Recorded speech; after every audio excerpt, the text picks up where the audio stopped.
Hi, I'm Wendy from Shiny Happy World, and in this video I'm going to show you how to assemble this cute sheep applique pattern.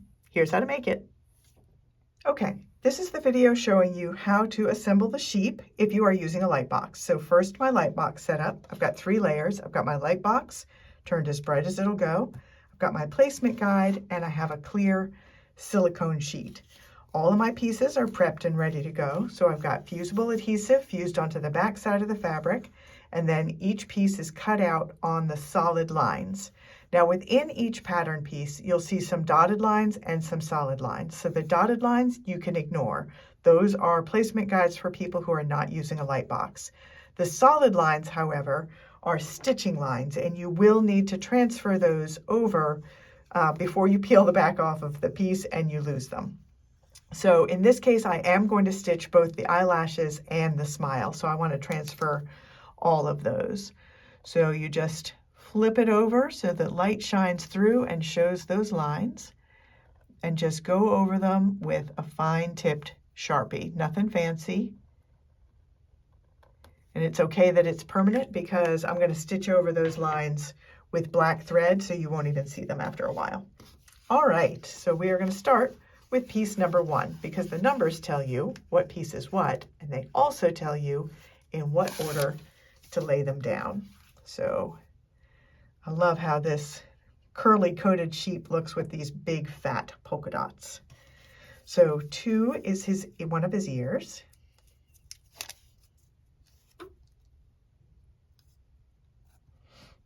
3 is another ear.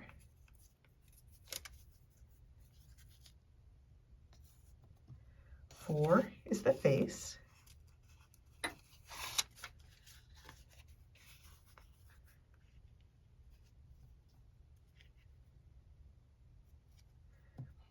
5 is the curly mop top.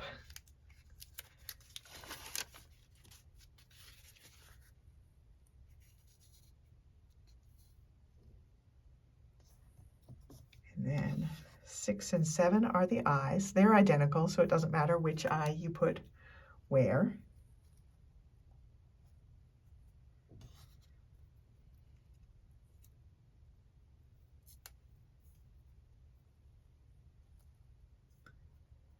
And then 8 is the nose.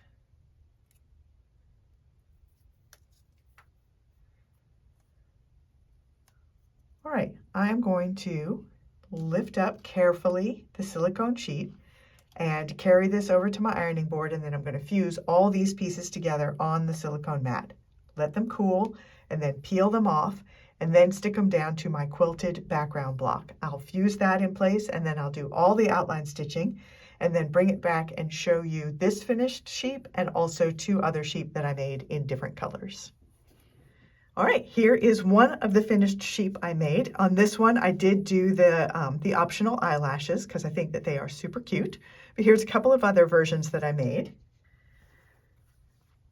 I really like this version all in grays. I just like how that looks, especially on the gray background. I'm thinking I might want to do almost like a black and white, but all shades of gray sample of any one of my quilts. I haven't decided yet which one. And I've got one more.